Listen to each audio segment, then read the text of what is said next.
एक दिन उसने अपने देवर विभीषण के सामने ये जिक्र किया कि है तो ये भी उसका भाई, लेकिन मेरा कर्तव्य है समझाने का, मानो चाहे मत मानो। तो विभीषण को जब ये ज्ञान सुनाया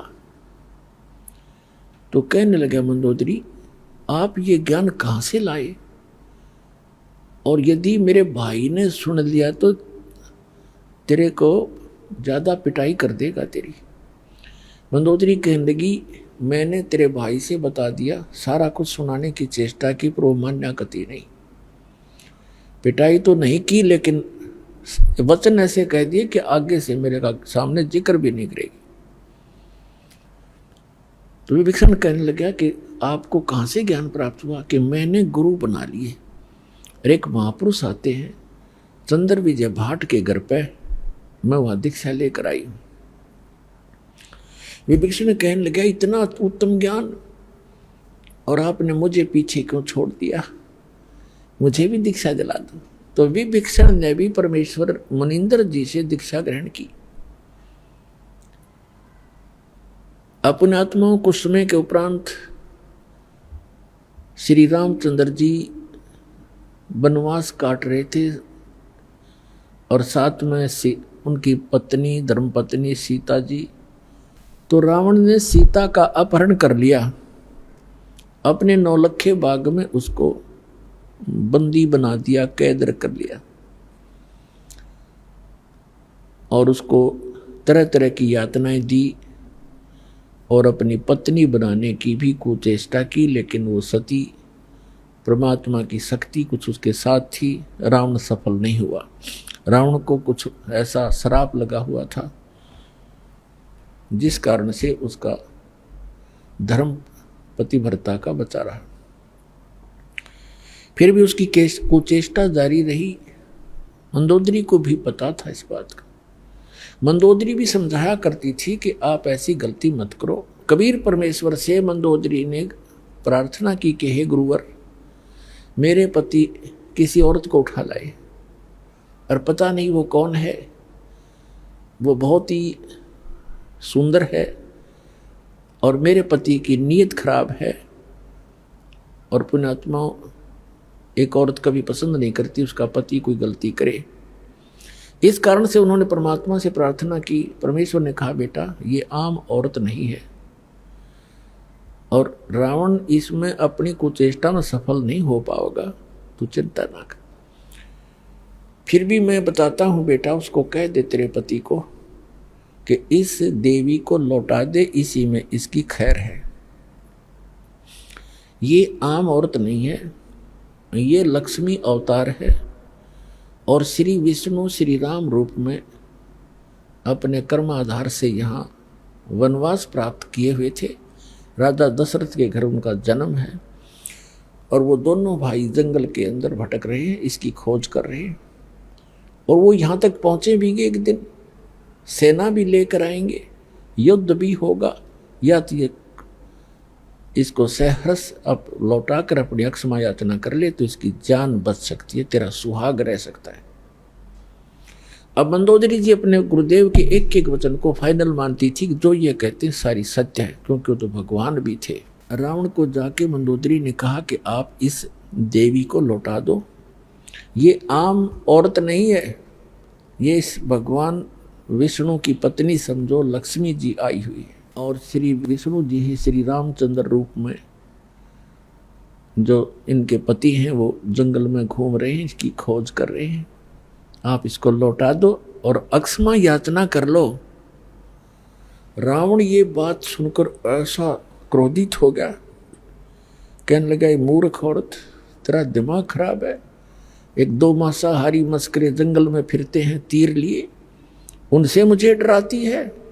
मेरे 1 लाख पुत्र हैं, 1.25 लाख मेरे नाती हैं, मेघनाथ और जैसे मेरे पुत्र हैं, कुंभकर्ण जैसे मेरे भाई हैं, तो किससे मुझे डराती है। 1-2 व्यक्ति जंगल में फिर रहे हैं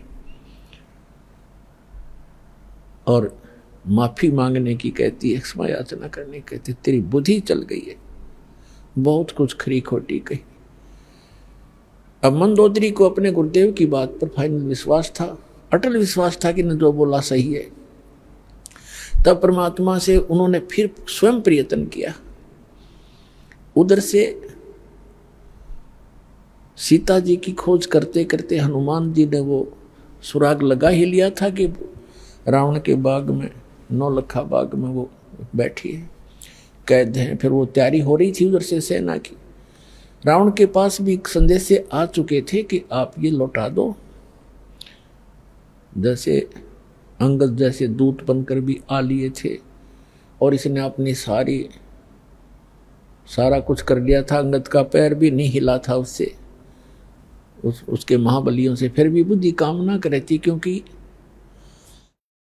रावण इतना तगड़ा बताया है सूक्ष्म वेद में परमात्मा ने कि एक समय में 100 मटके तो दारू के पिया करता, शराब के, और 100 जोटियां का मांस खाया करता। वो तरह का जो और ब्राह्मण था। एक भैंसे का मांस खाने लगे जैसे खाते होंगे जितने, मेरे ख्याल में 100 आदमी नहीं खा सकते वर्तमान के। और उस समय 100 मटके दारू के, एक मटका भी बड़े होंगे उनके उस समय के। अभी 15-20 लीटर का तो एक घड़ा होता ही होता है। 100 मटके दारू के एक बार पिया करता और 100 जोटियां का मांस, भैंसों का मांस खाता था। इतना तगड़ा बलशाली। सतयुग में 100 फुट की हाइट होती थी मानव की, मनुष्य की, और त्रेता में 80-70 फुट की हाइट होती थी। ये सैड का बिचला सिरा 45 फुट है, हिसाब लगा लो कितना ऊंचा दिखा आपने। इसे 25 फुट और ऊपर जाइए, इतने लंबे, और फिर चौड़ाई से पैरेलल होगी इसकी। तो बुद्धि भ्रष्टता खा पी कर, दारू शराब पी कर, खा कर मांस, राक्षस जैसी बुद्धि होगी। और सच्चाई पर विचार करना बंद कर दिया। तो उसकी पत्नी ने देखा, परमात्मा ने बताया है कि तेरा सुहाग उजड़ेगा या तो इसे न मना ले। तब एक दिन मंदोदरी ने भगवान से कहा, गुरुदेव आप कृपा करो, एक बार आप समझा दो मेरे पति देव को, और यदि वो आपकी बात नहीं मानेगा तो मैं उसे मराए मान लूंगी। आज से ही मैं अपने आप को विधवा समझ लूंगी अगर आपकी बात नहीं मानी उसने। परमात्मा, और आप नहीं जाओगे दाता तो मेरी आत्मा में तड़फ बनी रहेगी कि शायद गुरु जी कह देते तो मान जाते। अब उस समय,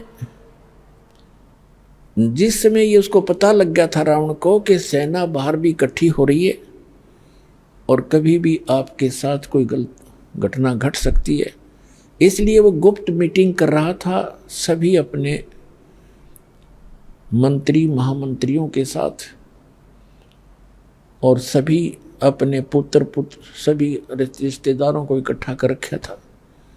गुप्त मीटिंग चल रही थी। परमात्मा वहां पहुंच गए एक साधु रूप में, और वहां गेट के ऊपर खड़ा था गेट कीपर, पहरेदार। उससे जाकर कहा कि भाई मुझे राजा रावण से मिलना है, मेरा संदेशा भिजवा दो, मैं उससे मिलना चाहता हूं। पहरेदार ने कहा कि महाराज ये रावण इतना खतरनाक आदमी है, इतना क्रोधी है, इसने आदेश दे रखा है कि अंदर का संदेश तो बाहर जा सकता है, बाहर का संदेश इस दौरान मेरे पास लेकर आने की आवश्यकता नहीं, तेरा सर कलम कर दूंगा, कत्ल कर दूंगा। तो महाराज मैं विवश हूं। अब उस समय संतों से भी डर लगता था, क्योंकि वो कोई वचन कुवचन बोल देते थे जो हानि कर देता था। तो परमात्मा समझ गए कि इसके बस की बात नहीं, अपनी व्यवस्था ये सही जाहिर कर रहा है। तो परमात्मा वहां अंतर ध्यान हुए और रावण के दरबार के अंदर प्रकट हो गए, जहां पर लाखों आदमी बैठे हों। तो वो कितना बड़ा महल होगा, इतना लंबा, बीच में गेट, ऊपर ऊंची स्टेज के ऊपर बीच में गैलरी, स्टेज पर बैठा रावण। जो ही उसने देखा कि यह आदमी महात्मा अंदर किसने आने दिया, रावण ने आदेश दिया गरज के पहरेदार को बुलाओ। उसने कैसे इसको अंदर आने दिया, आज हम गुप्त मीटिंग कर रहे हैं। तब तक परमात्मा निकट आ गए और कहा, जी आपके पहरेदार का दोष नहीं, आपके गेट कीपर ने कति मना कर दिया था और यहां तक कहा था कि अंदर का संदेश बाहर आ सकता है, बाहर का संदेश मैं अंदर नहीं जाने दूंगा और आपको तो जाने ही नहीं दूंगा। तो रावण ने पूछा कि तू आया कैसे, फिर जबरदस्ती आया कि नहीं? उसको पता ही नहीं मैं कैसे आया। तो परमात्मा एकदम अदृश्य हो गए, अंतर ध्यान हो गए और फिर तुरंत वहीं प्रगट हो गए। तब कहा कि मैं ऐसे आया, उसको नहीं पता, वहां तो मैं अदृश्य हो गया और आपके महल के अंदर राज दरबार में मैं प्रगट हो गया, ऐसे आया। तो रावण ने कहा कि बोल क्या काम आया तू, फिर तेरी खबर लूंगा, तू अंदर आ कैसे गया। परमात्मा ने कहा कि रावण, जिस देवी को तू उठाकर लाया है उसको वापस लौटा दे, तेरी इसी में खैर है, और अपनी अक्षमा याचना कर ले, तेरा कुल बच जाएगा, तेरी जान बच जाएगी। वो भगवान विष्णु के अवतार हैं और ये लक्ष्मी अवतार सीता है। रावण कहता है कि अपनी जुबान बंद कर ले और तू वापस चला जा। परमात्मा ने कहा कि तेरी विनाश काले विप्रता बुद्धि होगी है रावण, तेरा सर्वनाश निकट है, तो दुनिया के अंदर एक नंबर का दुष्ट प्रसिद्ध होगा। तो ऐसे कर्म मत कर, एक सूरवीर होकर अबला को हर लाया, तो जैसे धिक्कार है तेरे जैसे राजा को। परमात्मा तो परमात्मा थे, निडर थे, उसने 36 सुना दी उसके हित में। रावण को इतना क्रोध आया कि 2 कौड़ी का एक संत और लंका के राजा के इंसल्ट कर दी, निकाल के तलवार और वहीं से जंप लगाया, नीचे आया, स्टेज से कूद गया और गुस्से में तलवार निकाल के परमात्मा को कत्ल करना चाहा। परमेश्वर के पास एक झाड़ू की सींख थी, आपको देखी होगी झाड़ू की सींख कितनी पतली होती है।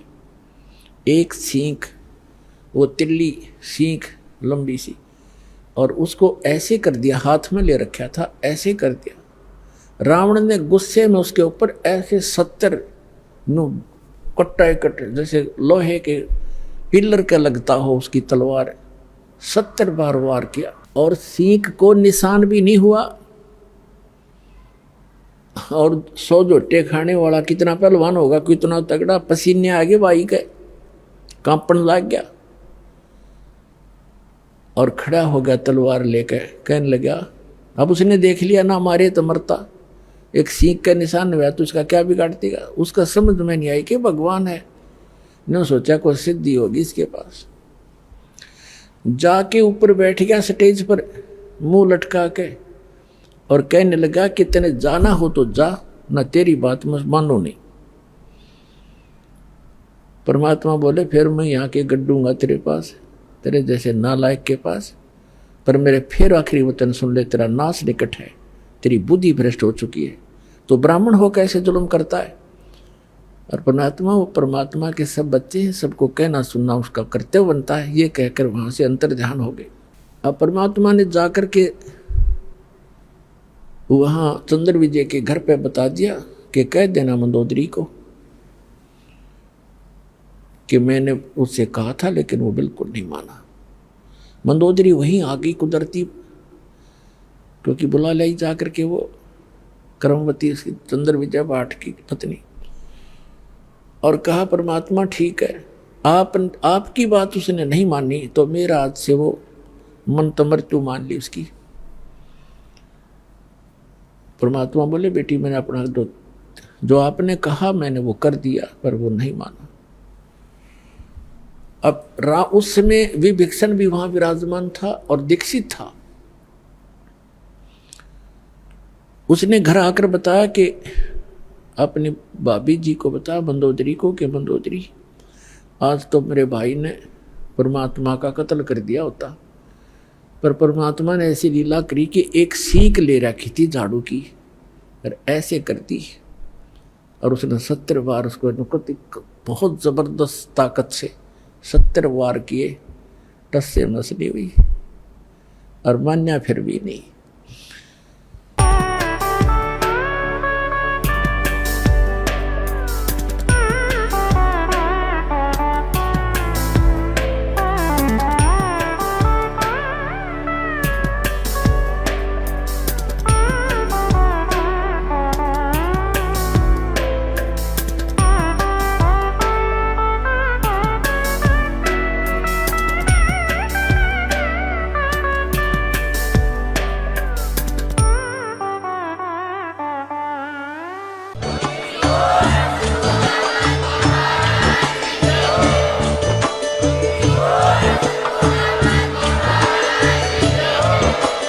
आप सुन रहे थे जगत गुरु तत्वदर्शी संत रामपाल जी महाराज जी के मंगल प्रवचन। अधिक जानकारी के लिए विजिट कीजिए हमारी वेबसाइट www.jagatgururampalji.org। संत रामपाल जी महाराज जी के शुभ आशीर्वाद से पूरे विश्व भर में 500 से भी ज्यादा नाम दीक्षा केंद्र हैं, जिन पर संत रामपाल जी महाराज जी द्वारा ऑनलाइन निशुल्क नाम दीक्षा दी जा रही है। अपने नजदीकी नाम दीक्षा केंद्र का पता करने के लिए संपर्क करें 8222880541।